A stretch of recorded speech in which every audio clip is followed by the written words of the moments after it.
Thank you all so much for coming out tonight.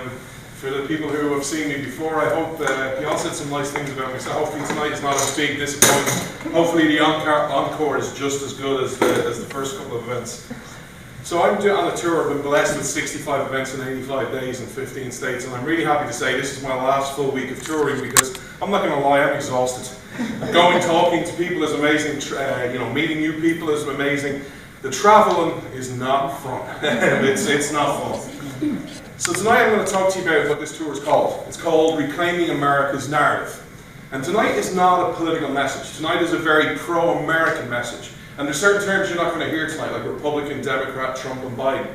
And the reason I always say this right at the start, that it's an American message, and really want to specify this, is because my big fear for this tour is some of my colleagues in the mainstream media get a transcript of what I've said this tour, and in 2022 we have accusations of Irish collusion within your elections. That is not what we want to happen, right? So tonight I'm going to share some stories, and I'm going to address the first one right off the bat, because this is something I've got on this tour.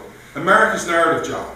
Why should I care about it? Look at what's going on in our country. We've got issues over election, we've got the debacle in Afghanistan, we have inflation, we have rising gas prices, we have a chain crisis. Why should I care what you have to say about America's narrative? And why should I care, more importantly, right here, right now? The truth is, if you understand America's real narrative, you solve every problem that you face right now. But what is America's narrative? You see, America's narrative has been changed. I saw your last president running around and his tagline was, "Let's make America great again." And then in 2020 it was, "Keep America great again." I'm here to tell you America is a great country. America, quite simply put, is the greatest country man ever knew. Amen. It's the best story we ever came together and write. I could talk to you about how much I love this country, how great it is. I could talk to you about your amazing weather, how it's November, what is it, 13th, 14th? I wore shorts today. For an Irish boy, that is quite a thing. I don't wear shorts in Ireland in summertime, let alone in the middle of November. There's an amazing thing about your climate. I could talk to you about how great and optimistic your people are. There's a certain story I always share, but it can only happen in America. It's 1963, and President JFK got behind the podium like that and said, by the end of this decade, we're going to the moon. That only can happen in America, because every other nation would have scoffed at it, would have said, that's stupid, that's never going to happen. In America, the people came together and went, yeah, we're going to the moon. Why? Because we live in America where anything is possible. I can talk to you about how great your military is. There's a reason someone like me is so eternally and will always support the American military. Why? Because it's quite simply because of the American military. I don't speak German. Would anyone turn up to listen to this presentation tonight if I didn't speak German? I know I wouldn't want to give it. It would not sound good. I can talk to you about the amazing economy and how great it is. Look at just around in 2021, what we take for granted, how spoiled we are of all the things we have that we just take for granted that no other generation could even dream of, let alone achieve.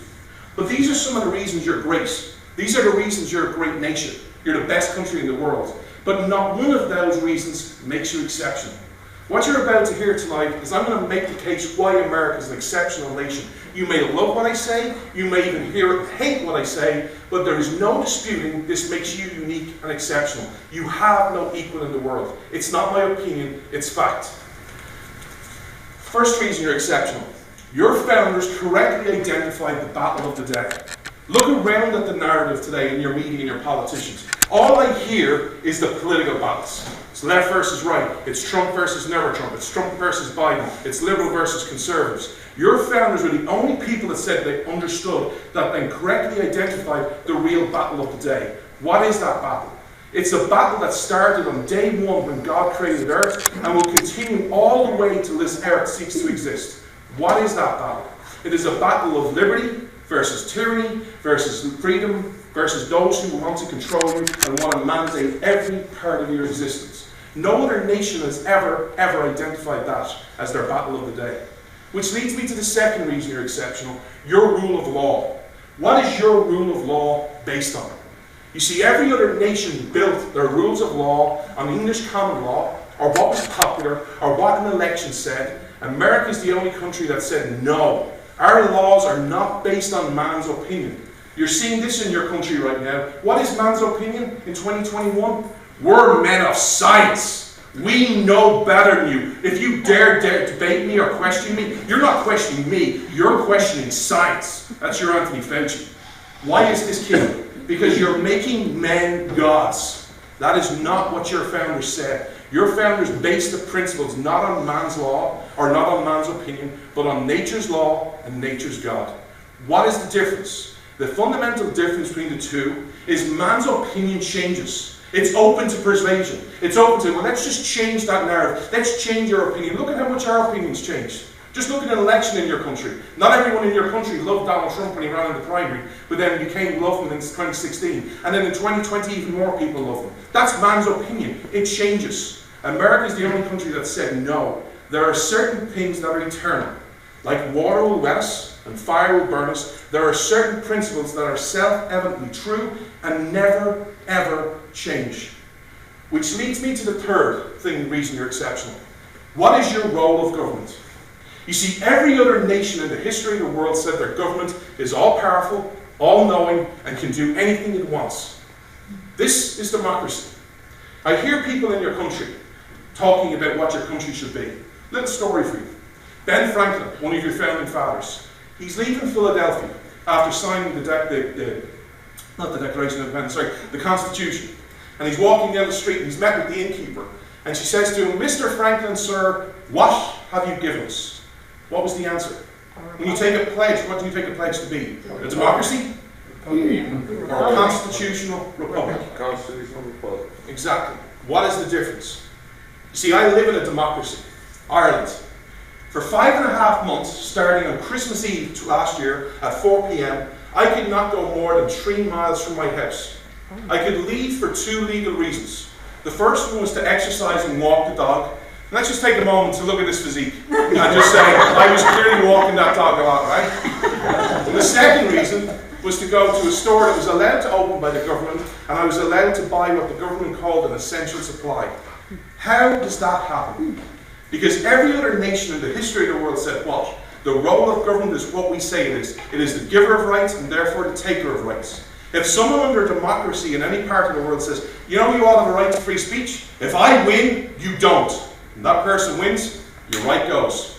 If there's a pandemic, and for the betterment of society, for the betterment that we have to save every life we can, and we have to keep our numbers down, therefore your rights, guess what happens to them? You're gone. How is this possible, and why is America different? Because in your Declaration of Independence, you're the only country that said, no, this is not the role of government in our country. The role of government is not the giver of rights, it's not the taker of rights, it's not anything but the God-given, protect your God-given rights. This is why you're exceptional. Just to show you the lunacy, is there any grandparents in here? Just think about this for a second. Just to highlight, just in case people say, well, democracy can't be that bad. This happened in my country and it happened throughout Europe. If I as government can come to you as a grandparent and say, for the betterment of society, you need to do your patriotic duty, you can't help your grandkid until I tell you you can. What limit is on me? But this is where I bring you back to narrative. Remember the Ben Franklin story? That story has changed meaning for me in the last few months because of what he said next. A constitution, a republic, man, as long as you can keep it. Tough question for you all to answer. How many people in your politics, in your media, want to keep and are working to keep you a constitution or republic? Or are you constantly bombarded with a narrative that America needs to be like everybody else? Heck, I'll go one step further. How many people in your country know the difference between a constitution, a republic, and a democracy? Yeah. Next reason you're exceptional. All I hear in your country is a narrative of every problem you face has one solution. Winning. We got to win the House, we got to win the Senate, we got to win the presidency, we got to win this election, we got to win that election. Your nation was never built on the principle of winning. Your nation was built on the principle of doing the right thing. You see, you need to understand there are many reasons you're exceptional. Your revolutionaries were the exact opposite to every other revolutionary, past and present. And I dare say if a revolution broke out tomorrow in places like Cuba, they would be the exact opposite as well. Why? How does revolution break out? It starts with someone at the bottom who's beaten, who's battered, is angry, and has quite simply had enough and starts rallying around the troops and says, let us go and take on our leader. Let us get our power back. But the thing you need to understand about every other revolution is this. They had absolutely nothing to lose and everything to gain. Your founders were the exact opposite. Your 56 men who signed the Declaration of Independence had everything to lose and nothing to gain personally. And we need to understand that we are here today in 2021, yes, because a few people won, but a lot of people lost. And I'm going to prove it to you. Is there a married couple in the audience? If there is, take a stand up. There has to be one. Married couple. Husband and wife. Wow, okay. I just need one. I'll use people at the front. You need my guinea pigs? Will you be my little punt? Take a step. These are my guinea pigs. I get to control them now. You may know this fine couple, but tonight you don't know who they are. I'm going to introduce you to them. This is George Washington. And this is his wonderful wife, Martha Washington. And I'm going to play a story for you, and I want you to think about, if you think you're revolutionary, you think winning is important, how does this conversation go? I don't know how they spoke to each other in 1776, but I'm going to use how I talk to my fiancée in 2021. So Martha's on the farm looking after all the land and doing everything that she has to do, and George comes home one day. And Martha says, "Hey honey, how you doing?" He's a bit squeamy. He's like, "Yeah, I'm fine, you?" He's like, "Did you do anything unusual today, honey?" And he's like, "Yeah, it's funny you should actually ask that. I made a bit of a decision today, honey." "Oh, what was that, George?" How do I say this nicely? "Oh, I've become the leader of the Continental Army. I'm going to go off and fight the British." Pause that story. What happened next? Does Martha run into his arms and give him the most passionate kiss they've ever had together? Goes and says to him, "Oh George, I love you so much. I thank you so much for risking everything we have ever worked for, risking our land for an odd chance we might get our freedom." Or does Martha give that look that only a woman can give a husband? He's done something stupid again, huh? Go spend the night in the attic. Thank you so much. But that's just a fun story. That's what happened. Now obviously Martha became a patriot again. You can't dispute what she did for America. But we also need to understand, and I'm as guilty of this as anyone, of sharing the romanticized versions of America. Stories about George Washington, Thomas Jefferson, Ben Franklin. I'm going to share 3 stories with you tonight of people that the vast majority of Americans have never heard. And as I share these 3 very short stories, I would ask you to think, what did winning look like for these people? The first one is Frances Lewis. AOC would hate Frances Lewis. She would be on the House floor every day railing against this guy. Why? Because he's actually a millionaire and billionaire. He signed the Declaration of Independence. What was his prize? He was arrested and every possession he ever owned was taken by the king. The second story that's never told anymore is a person called John Hart. John Hart's a farmer. He has loads of land, loads of crops, and loads of livestock. He signs the Declaration of Independence. What was his prize? He returns to his farm in New Jersey, and he's greeted with an execution order from the king. He goes into hiding, and because that winter was particularly harsh and brutal, he eventually dies. Richard Stockton is the third story. Again, we would hate him in 2021. Why? Because he had the audacity of studying at that elitist institution called Princeton. He was a lawyer. He served on the New Jersey Supreme Court. He signs the Declaration of Independence. What did winning look like for him? He's locked up, he's starved, he's tortured, his fortune is stolen, and his last days in God's green earth is spent living off the charity of friends. But that's 240 years ago. Let me bring you back to modern day history. You know one reason I will always support the American military? Because the American people are a unique breed. I am constantly amazed at the stories I have heard over the years of Americans lying about their age, of not getting out of service, but getting into service. The amount of 16 and 17-year-old boys when World War II was happening all the way over there in Europe, and they said, "I'm 18, I need to serve, I need to stand against this evil." I could talk to you about World War II all night long, but I'm just going to share one famous battle. It's the storming of the beaches of Normandy, where all these kids who never had their first kiss, never had their first love, never owned a business, never owned a great restaurant where you could have a meeting like you were just having discussed in your choir meeting, and they were on this ship, and they would go to the beach, and then the sleeve of the door would open up, and their commander would shout, "Charge!" and they would storm the beaches. Depending on the accounts that you read, tens, hundreds, and thousands of people died within mere minutes. What did winning look like for them? But what did winning look like for their families? You see, your nation was never built on winning. Your nation was built on doing the right thing. There are many more reasons you're exceptional, but I'm limited on time. I'm just going to share one last one, because it's critical that you hear this. Your founders placed a high value on character. I see the narrative in your country right now, where it's happening over the last year, 5 years, 10 years, 30 years, that I don't care what type of person you are. Once you wear my team jersey, once you vote the right way, I don't care what type of person you are. Be very careful what you wish for. And I'm going to share 2 quick stories from your family. First one, there was a person who fought for your freedom. He fought for your country. What did he do? He went and joined the other side. Your founders found this so disgusting, so repugnant, it became a saying in your culture. Don't be a Benedict Arnold. Second story. If you get a glimpse, if you read enough of your founders' writings, you get a glimpse into their soul. The sign-off of the Declaration of Independence is one of the glimpses into their soul. How they signed it off. We pledge to each other our lives. No, that's important. It's the first right from God. We pledge to each other our fortunes. I just said they were the millionaires and billionaires of the day. That was clearly important. But there was only one word that needed to be emphasized, that was not good enough to say it by itself. And that word was, we pledge to each other our sacred honor. Honor is sacred. Do not dismiss it.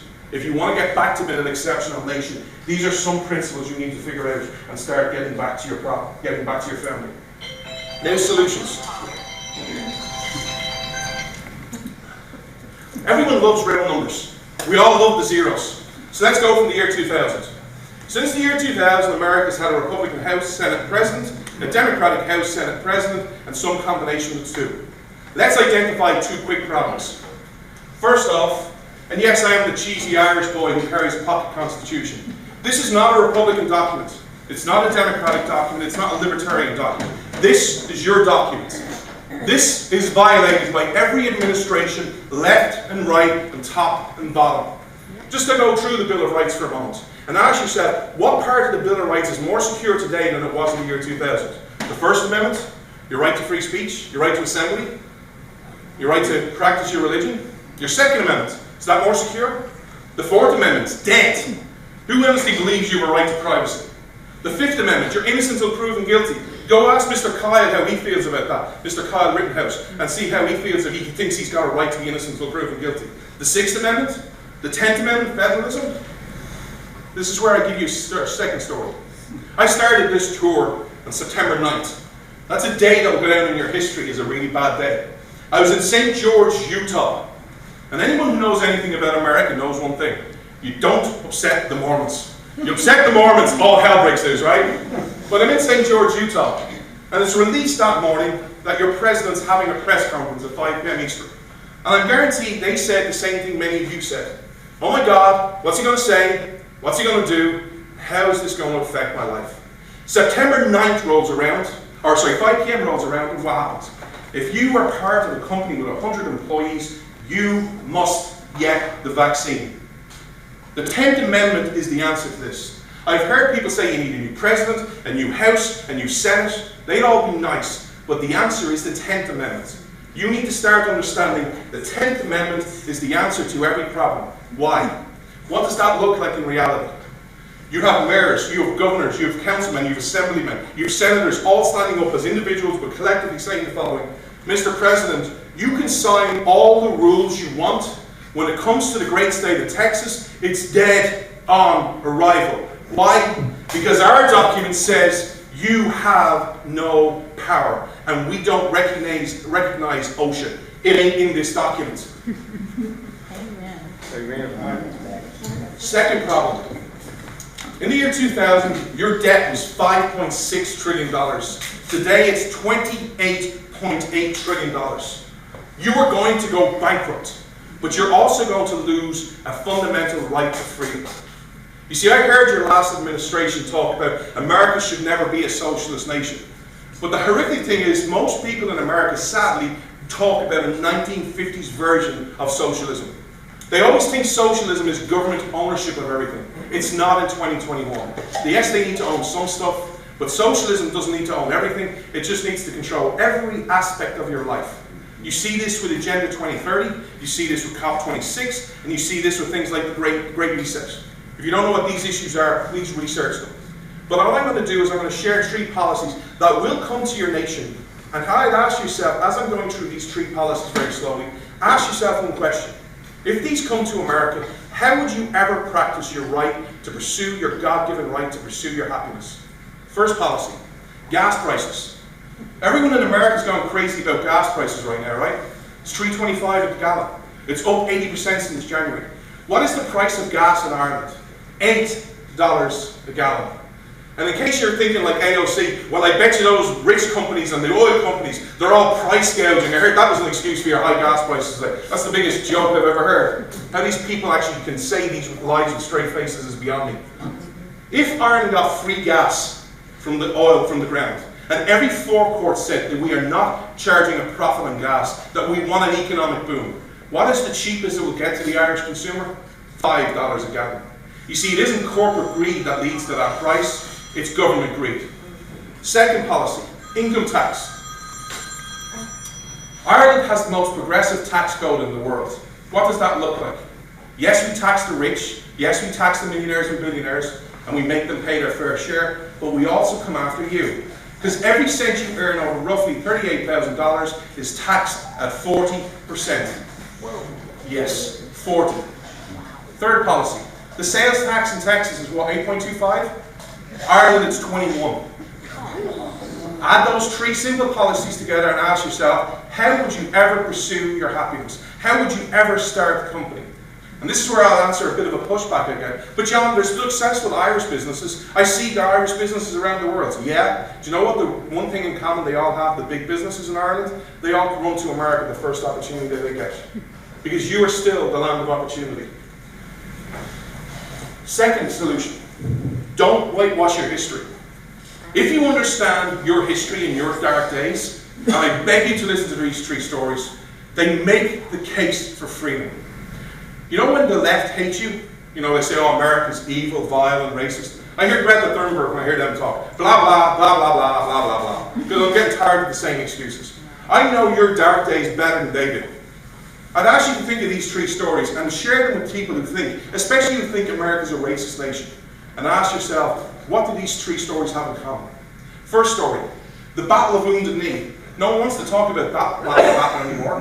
What happened in the Battle of Wounded Knee? Today, your government slaughtered 250 Native Americans after they agreed to give up their Second Amendment rights. You don't think that story could get much worse, do you? That can't get much worse. It can. Your government awarded not 1, not 10, but 20 medals of honor for what happened that day. Second story. Last year, President Trump nominated Brett Kavanaugh. There's a few judges in the room, so I'd be interested in your opinion on this. You have to understand he's a horrible justice. First off, he is horrible on the Second and Fourth Amendment, but second of all, and most importantly, he is continuing a long line of judges in your country who act and talk like the Supreme Court is somehow good, noble, and just. He said in an interview famously that the Supreme Court is the crown jewel of your Constitution. It's not, it's Article 3 for a reason. But also, second of all, I'm going to share a couple of stories with you about your Supreme Court. Because Irish boy's first opinion in the light. When we write world history and we talk about the most evil, vile, and racist people, we need to talk about Adolf Hitler, Stalin, Lenin, Mao, Pol Pot, Castro. We also need to talk about your Supreme Court. That's quite a big accusation, and I'm going to back it up. I could talk to you about all the millions murdered because of Roe versus Wade. I'm not. I could talk to you about Dred Scott. I won't. It's about slavery. I could talk to you about Brown versus Board of Education. I won't. I'm going to focus in on 2 very simple stories. First one, 1892. A gentleman by the name of Homer Plessy. Homer Plessy is 7/8 white and 1/8 black, and he had the audacity to ride in the whites-only car. He gets arrested, and the case goes all the way to the Supreme Court. Before I tell you what happened next, I need you to remind you of the times. You know when the Supreme Court rules today, and when they're going through all these decisions, it's always 5-4, right? America seems to be praying, please let that one justice rule the right way. Remember 5-4. In a landmark decision called Plessy versus Ferguson, it wasn't 5-4, it wasn't 6-3, it was a landslide of 7-2, and what did that ruling say? That Homer Plessy was not a violation of his 14th Amendment rights being arrested for riding on the whites-only car. Second story about the Supreme Court. Adolf Hitler. America can agree right now on not many things, but one of them is Hitler's a bad guy. Why is Hitler bad and evil? because he locked up his own citizens and then eventually sent them to the gas chambers. And thank God the American military got involved and saved the day and saved so many millions of people. But what was America doing at home? For everyone who thinks America's racist, ask them what Executive Order 9066 did. I guarantee you not one of them will have a clue. It was signed by the great Republican, oh yes, that's right, he wasn't a Republican, he was a Democrat, called FDR, who's consistently ranked in the top 8 presidents of all time. And what did that do? It interned Japanese Americans during World War II. That went all the way to the Supreme Court in the landmark decision versus Korematsu versus the United States. It wasn't 5-4, this one was 6-3. What did that rule? It ruled that Fred Korematsu, an American of Japanese descent, been locked up and interned against his will, was not a clear violation of the Fifth Amendment. That's your Supreme Court. Why am I saying this is a solution? If you share those 3 stories and you share them without politics, you would be a fool to then listen to them and go, you know what America needs in 2021? More government. Because if I may quote your last great president, Ronald Reagan, remember this saying you used to always say? Government is never the answer, government is always the problem. Getting back to solutions.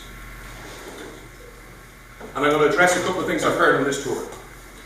I've heard this time and time again on this tour. John, I'm an American. In 2021, I have no political power. It's been taken from me. The elections are bad. I'm here to tell you that is the biggest fake news lie story you have ever heard. You have more political power in your nation than any other country in the history of the world, and I'm going to prove it to you. I'm using American terms for me. How can I vote in Ireland?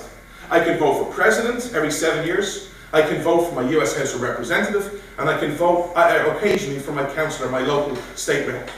America has no political power. You have no voice. How can an American vote? For president, for Congress, for Senate, for governor, for mayor, for assemblyman, for senator, for sheriff, for AG, for school board, for county commissioners. In Texas, at times, the ballot is 3 pages long. And you have no political power? Really? Second of all, you have a system over here that is unique. You have a primary system. I'm a part of the Republican Party in Ireland. Who decides who runs in my district? Is it me? No. Do I get a voice? No. Does anyone call for me for my opinion? No. It's Mitch McConnell and Kevin McCarthy. You're the only country in the world that has a primary system that says, I don't need Mitch McConnell's okay. I don't need the thumbs up from Kevin McCarthy. I just need to go along with people and get enough people to support me and sign a ballot, and I'm on the ballot and I can run against anybody. That's something you have. The question is, are you starting to use it? I'm going to share a quick story with you to show you you're not. I love people who want to solve problems. I love people who want to get involved. In 2015, I met a lady in Tulsa, Oklahoma. She saw the issue of Common Core and was horrified. She was a mother, she was a wife, and she had 2 young kids. And I said, I needed to get involved. Brilliant. What did you do? I ran for school board and I won. Here's a problem, John, you may not know. What's the problem? In my district, when it comes to the Senate, and you have the Republican vote, the Democratic vote, and any third-party votes, just under 1 million people vote. When I won my election, I won with 125 votes. Second place got 75, and third place got 40. The question isn't, have you got the political power? The question is, are you using it? How many people in this room voted last Tuesday? Good. How many of your friends did? That's something you need to ask and start understanding you have the political power. But I'm also here to share a message of optimism. You need to understand how you change the world, but also you have the power to solve every problem. And I'm going to share a couple of quick stories with you to prove you have the power. First off, and this is where I disagreed with a lot of conservatives over the years and I got a lot of pushback. I heard the story in your country about ranchers and the slaughterhouses, about how 4 slaughterhouses control 80% of the slaughtering. And I saw calls for government to get involved and say they can't have such a monopoly. I was horrified. Government is not the answer, government is the problem. But thankfully, what's happening in your nation right now, there's a great reawakening. Why? Because a rancher said, no, I'm not looking for government, we're going to solve this problem. And through American spirit, what happened? He raised $300 million and he's now opening a slaughterhouse. That's how you solve the problem. Also, to share one other political story with you, only can happen in America. If I had said to you there's a race, and forget the race, who's involved, it's a Democrat on the ballot, And there's a person who's running against this Democrat, who, by the way, is endorsed by Chuck Schumer and AOC. And they're going to run a race against them, but they're not on the ballot. You have to write it in. Are you giving that person a chance? Nope. That person won and beat them in Brooklyn last Tuesday week. Only in America can that happen. And that happens when you're not as optimistic as you usually are. You have the power. You just need to start using it and start believing in America again. Because you need to get that great American spirit up. Which leads me to this point. I have heard on this tour countless times, and I'll be honest, I'm getting sick and tired of hearing this, that America's best days are behind her. That it's over. Really? You need to remember just who the hell you are. You're American. You're part of the American country. You're part of the American spirit that changed the world. You're a country that were nothing more than a bunch of peasants and farmers who had the audacity to go off and fight against the superpower of the day. They didn't have shoes, they didn't have bedding, a lot of them didn't have muskets. On paper it was a whitewash. Why? Because they're fighting an army that's well trained, well armed, well equipped. Not only do you not have muskets, they have cannons. And you really think you could beat them? Yes. Why? Because in America, anything is possible. To show it wasn't a fluke, you did it again in 1812. You're the country and you're the people that overcame slavery, that overcame segregation, that won World War I, that won World War II. You're the country and you're the people. When the world was literally at a massive tipping point in the 1980s, where you had two nuclear powers pointing nuclear weapons at each other, where they could have just destroyed each other, they could have destroyed the whole world in 15 minutes flat, and you won it without a rocket being fired. You're the people and you're the country that's explored everything from the swamp to the stars. To show you the power of the American dream, Elon Musk, a South African by birth, came to this country, and what's he talking about doing now? He's colonizing Mars. Why? Because in America, anything is possible. You need to start understanding that you are part of the greatest country in the world, and if you back it up with principles, anything is possible. But also understanding that this enemy is nothing more than a joke. This enemy is not powerful. This enemy has nothing that Adolf Hitler had, nothing that Gorbachev's Russia had. Why? Because this enemy is a mirage, it's a magic trick. It's all hype, and I'm going to prove it to you. Do you know what this enemy is? It's simply the Wizard of Oz.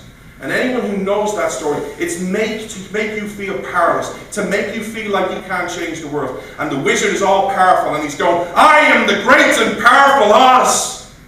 It's so frightening. And then at the end of the movie, we find out what it is. We look behind the curtain, and we see a little timid old man. Remind you of anyone in America in 2020? Really? But here's also where you need to understand. Last Tuesday was the greatest gift, and last Wednesday was the even better gift to your country. You need to start arguing principles. I want you to think of the average Democrat, the average AOC supporter. When I used to make the case for American exceptionalism and warn about the left under Barack Obama, I would have to make the case, and I would say, well, Obama said this, and Michelle Obama said this, and there's this policy and this policy, and I'd have to join the dots. And it all sounded like a conspiracy theory, and I was outraged. Now in 2021, we have a gift. Why? Because they're literally telling you who they are. Think of the average Democrat. Hey, do you want to eat meat more than once a week? Yeah, I do. Well, they're telling you you can't. You know you're tweeting on your iPhone? They're literally saying you will never own anything and you will be happy. By the way, it's not a conspiracy theory. I can show you the fancy propaganda videos. This is what you need to understand, and they're doubling down on this. What average Democrat is happy with $3.20 gas? What average American is happy with line 5 and talking about shutdown? You have a gift. You need to start using it and start making the case, not for a Republican Party, not for the Democratic Party, but for the American people. What is that message? A message that you still in America have a message of hope and a message that says you have a right to life, but you have a right to pursue your happiness. Because this is when America's at its best, to this Irish boy, when you're the Statue of Liberty, when you're holding your principles firm. Anyone know what's on that tablet? It's not the Constitution, it's not the Bill of Rights, it's July 4th, 1776, your Declaration of Independence. But you're shining a light for the rest of the world saying, come, follow me. You have the message. You can overcome it. But here's where I leave you with one last question. The people who've died for your country, All the people who are buried at Arlington National Cemetery, that sacred, sacred ground, did they die in vain? Did they die for nothing more than to prolong America's agony till 2021 till you face this enemy? You see, I believe in the American people. I believe that you will be like every other generation of Americans and face this obstacle head on and win. But here's where I'll share personal stories from me before I wrap up. I apologize. I don't say this to brag. I'm not American. I don't have American blood. I don't have the American spirit. But if a simple Irish guy can risk his life savings to make this tour happen and do 65 events in 85 days in 15 states, can you imagine what an American with an American blood and an American spirit can do? But also secondly, to share you a message of hope. This tour was me going all in. I will never work in Ireland again. This is me burning the boats. I had to say to God, something's going to happen. Either I'm going to go back to Ireland and starve, and yes, I'll have a bit of a padding for a while, but eventually I will starve, or some miracle is going to happen. I went all in. When you go all in, you'd be surprised. This is my 5th speaking tour. I've visited your country a lot, but only on this tour have I found my fiancée. In 2022, I will achieve the American dream after trying for 18 years. But not only will I get the American dream, I get the dream girl. Only in America. It's time to go all in and understand your nation is still precious. Your nation is still worth fighting for. But also, if you believe, you win. Well, how do you act? Last story, I promise. It's the Constitutional Convention. It's in crisis. Just think of DC today, all the political squabbling and all the theatre. That's Philadelphia. And what do? They say, we need some help. We need George Washington. And they send for him. And if you know anything about George Washington, you know he's a silent man. He doesn't say much. And when he gets to Philadelphia, he does nothing. He doesn't make them kiss the ring and get behind him or bow down to him. He just kind of walks around. And one day there's this debate happening, and he never said anything in public. And he's sitting down, and there's political squabbling.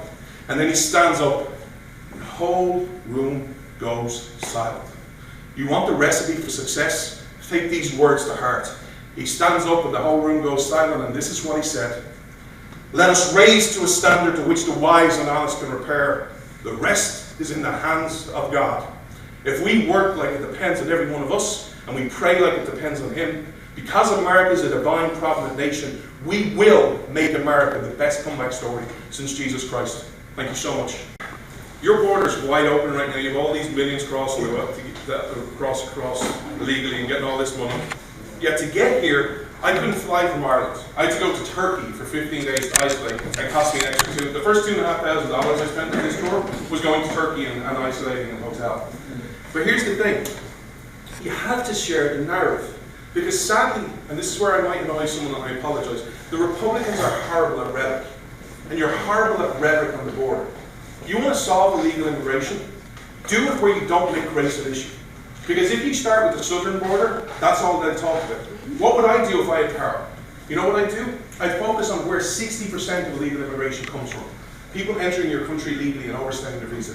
I don't mind admitting, I'm a spiteful person at times. You know what I'd first do? I'd deport the 700,000 Irish illegal immigrants in this country. Then I'd start with England, because you won the war not once but twice. Get them out of it. And then I might start getting all the Mexicans and Hispanics and Southern Americans. Then I go to the French, because nothing ever good came from France. And then all the Europeans.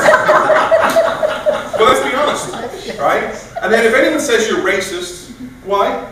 Well, I deported all the Irish. First, they're all white. How am I racist? Then I went with the English. And then I went to all the southern border. But who would do that?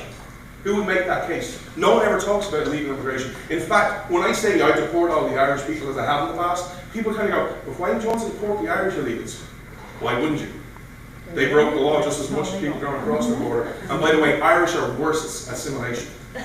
They're horrible assimilators. They don't become American. They become Irish Americans. So make that your answer, make that your narrative, and then you'll win. Because most people will get the common sense of it. Let's just have a fair system for everyone. But also, it's up to me, people like me who are trying to get here legally, to say, hey, we've been trying. Look at all the money it costs. Look at all the time it's cost. Why didn't I just come across the border? Which do you want? And if you start sharing these in story format without politics, you'll be surprised at what happens. Because most American people, even on both sides of the aisle, are so fair. But the border is the most annoying story, because I just see people, and especially what really annoys me is under COVID. where I see the draconian lockdowns in your country. I see this, you must get the vaccine. And they just come walking on by, no testing, no vaccines, no nothing. And hey, oh by the way, look, this really annoyed me, you're all getting 450 grand to make kids. I feel like going to Joe Biden and going, hey Joe, I identify as a 14-year-old girl, can I get my 450 grand? And I'll use it to set up with my new fiance. So, but that's what needs to happen, stories. For me, my answer will always go around to stories. But it needs to be solved. You need to build that wall, build it and build it quick. Yeah, but also I will say is, I think you listen to, like if I lived in America and I was subject to your media on both sides of the aisle, I would be depressed. Like what's sad is I would be. Because I don't know if you realize this, if you just take a step back and just actively look at the media, you're actually getting fear from both sides of the aisle right now. One is telling you, be afraid of COVID, you're all going to die, it's got a 50% death rate, oh it's the Delta variant, it's a Wu variant, it's this variant, it's that variant, and then you might have Sleepy Joe and then say, I'm losing patience with all you right-wingers not taking the vaccine. But what's the right media saying? It's all fear. The Biden economy, inflation, supply chain crisis. What you actually need to start getting to a point is, yes there's a lot of problems, but I'll share a story with you. I always tell my friends in the media behind the scenes. Like Paul Revere, we all know the story. The British are coming, right? How did he say that? Imagine Paul Revere when he was coming and he saw what was coming, he was like, oh dear God, Jesus, it was nice knowing you, the British are coming. Oh, we're all dead. Oh, you know what? Oh, we're so screwed. Oh dear God in heaven. Or did he say that? Or did he say, the British are coming, the British are coming. Yes, there's issues, but let us stand and let us fight for our country. That's what I think we need to get back to. I'm not the happy everything's great in America. I know there are problems. I speak on my show on The Blaze about the Great Reset a lot. But here's the thing. You have the answers. Your founding documents. That's all you need to get to. The answer is your people. You will solve every problem you have if the government gets out of your way and you start sharing the story. Because even Democrats know about America, but they haven't been told it a long time. We need to just re-enlight that liberty that says, you know what? By the way, America's not that bad. And there are people standing up. Let me give you another example of another story of hope. When we write the revival story of America, where we have overcome this, and I say we because I've been playing a big part in it, when we write it and we start, what was the big turning point? I don't know what will go down as, but one of them will be the University of Austin. Look at what they're doing in the University of Austin. Education is horrible in your country. But guess what's happening? People are coming together because they've had enough of the radical left. If you'd said to me, and I guarantee most of you, I don't know if you know the people I'm going to mention, but if you had said to us 5 years ago, Steven Pinker and you are going to have something in common, I would have went, what the hell are you smoking? I want some of it because you're clearly on another planet. He's part of the University of Austin. Why? Because he doesn't like cancel culture and he's a classic liberal. Jonathan Haidt, I don't know if you know about him, researched Rush Limbaugh, Sean Hannity and Glenn Beck. And he listened to them and he was going to write a book about how conservative media is part of the problem. And then he listened to them and then realised it wasn't.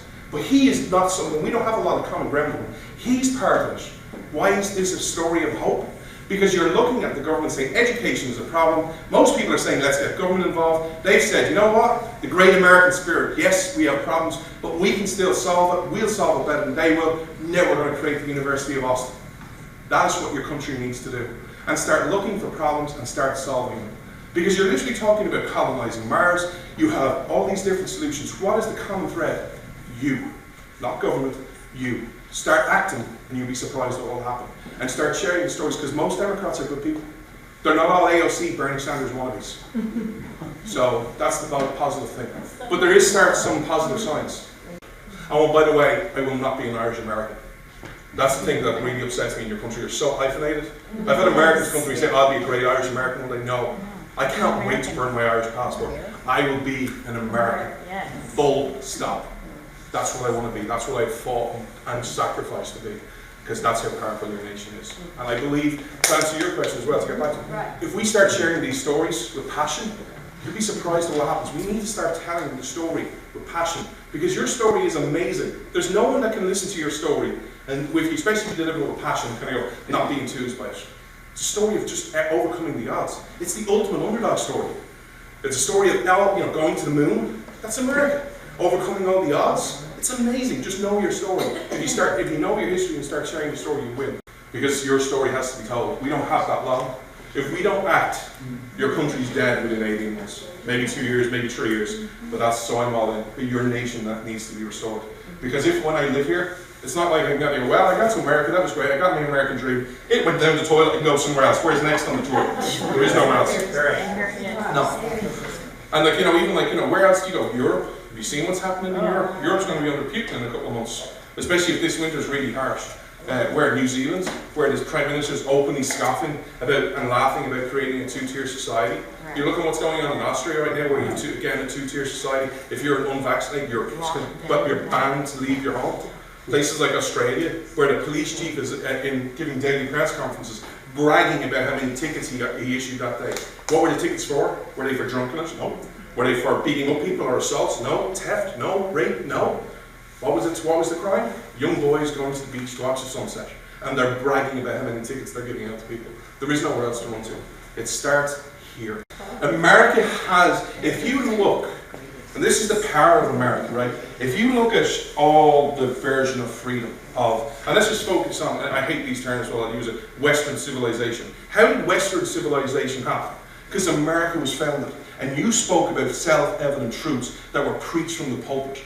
And then people started to explore. And then as people start coming over here on vacation in the 1900s and sending messages back home, come to America, there's this thing called the American dream. The messages became popular. And then the internet became even more popular. And people embraced ideas about freedom of speech and freedom of everything. And America's going down, and there's no longer the beacon of liberty for the world. Your days of Ronald Reagan are gone. And what's happening? Everyone else is kind of going, well, let's revert back to the norm. Yeah, let's not have these freedoms. Freedom's an overrated word. Freedom's too dangerous. Let's go back to what we know, tyranny and control, and telling people how to live. If you get that back, and America starts rising up, and starts being a beacon, and saying no. Like, I'd love another Ronald Reagan to get in the White House and go, Mr. President, tear down that wall, and tear it down now, and tear it down bloody quick, and to beat that voice, because then Europe would start standing up for it again. There is no leader. Like you look in the 80s, the last great freedom kind of movement, you had a Reagan, you had a Thatcher, and a Pope John Paul. You've now Biden, Boris Johnson, and this Pope. Trump wasn't a storyteller. That's why I say Reagan.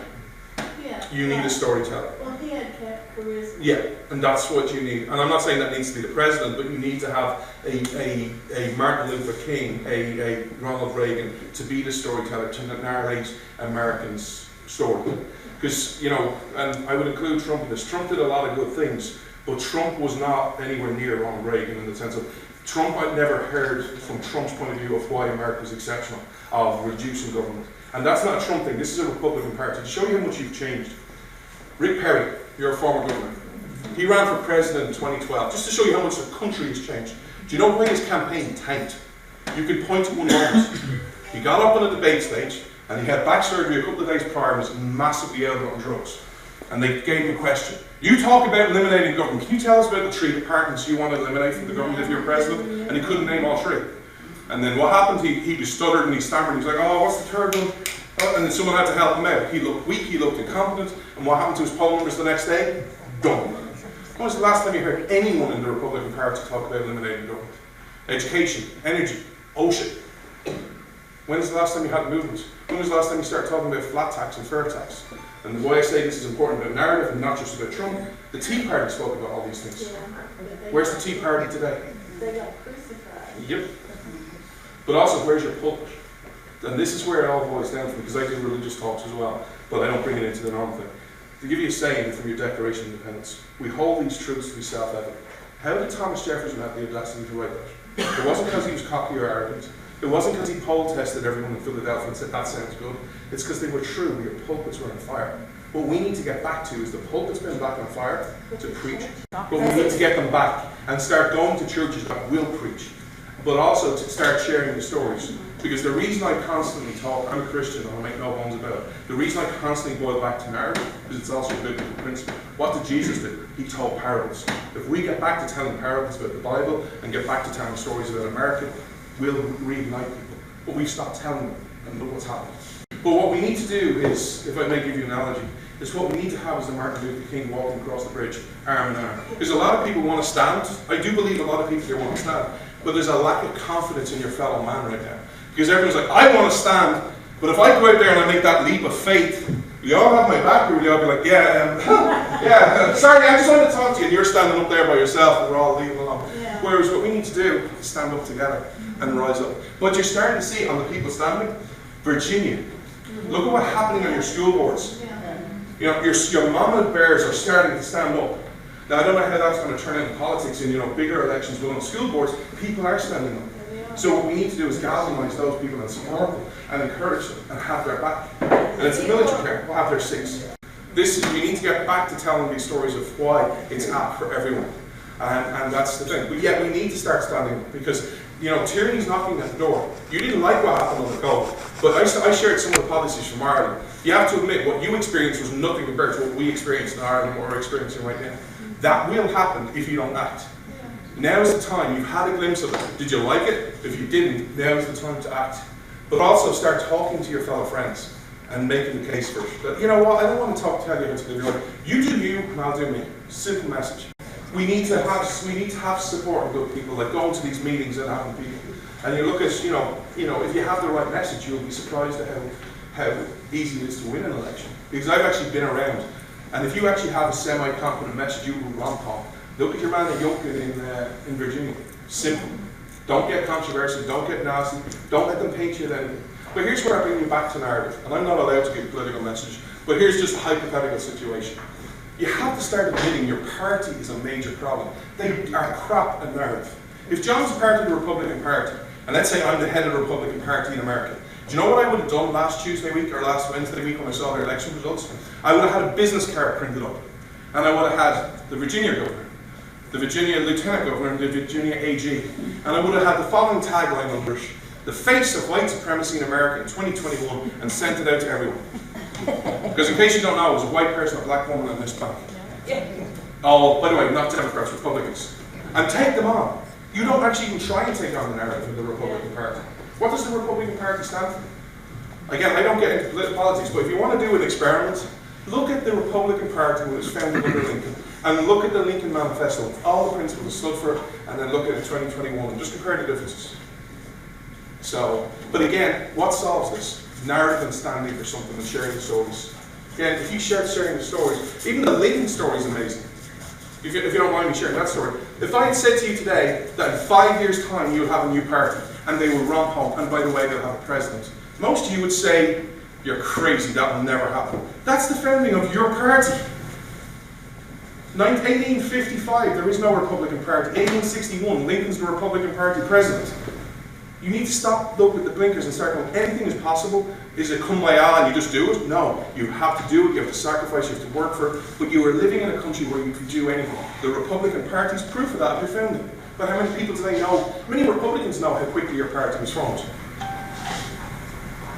How many? Yeah, a handful.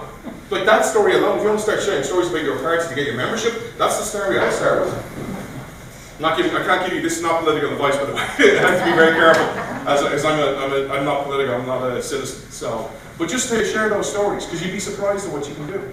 Be optimistic and start working hard and start believing again. Dream, believe, achieve. We need to start acting like we actually are Christians, and actually understanding one simple thing. We've won. We need to start acting with that confidence. That we have won in the end. Our God has won this. That we are literally mere actors, and we need to start acting with that faith of and not having the fear. But also, if I can share a story about America, because that's where I love the most. I love the Bible and I love the parables, and I talk about it a lot. But tonight I'm here to talk to you about America.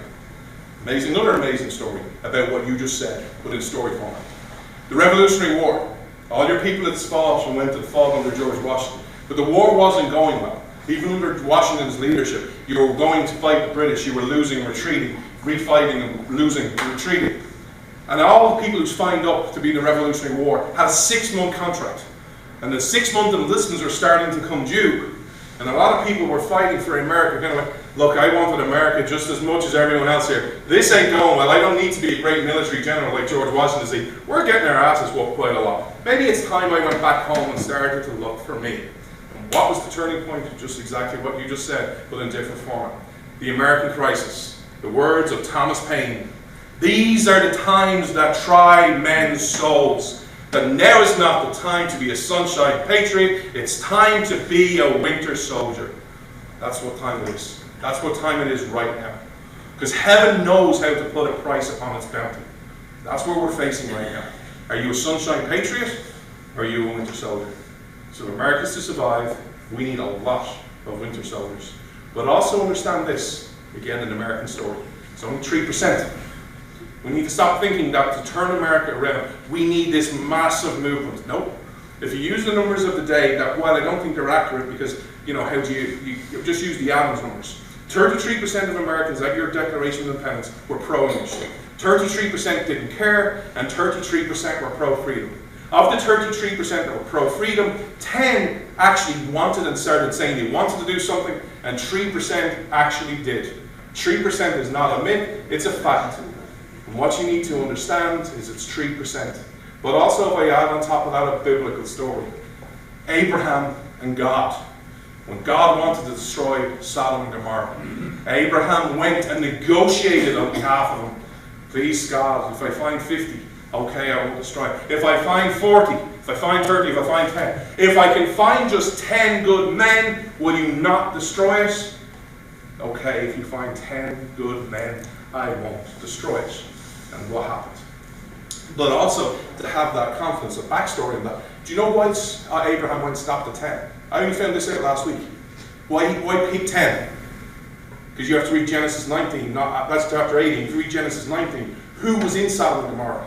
Lot and Lot's family. And if many people were in Lot's family, 10. He knew he had that. God knew there was 10 people in his family there, but he still agreed to save it. Are you telling me you can't find 10 good men in America? I'm looking at more than 10 in this room. So always have that hope. Act like we've won, and you'll be surprised at what you can achieve. By God's message or by America's message, or by both. Any last questions before we wrap up? Are you all sick and tired of hearing about the Irish?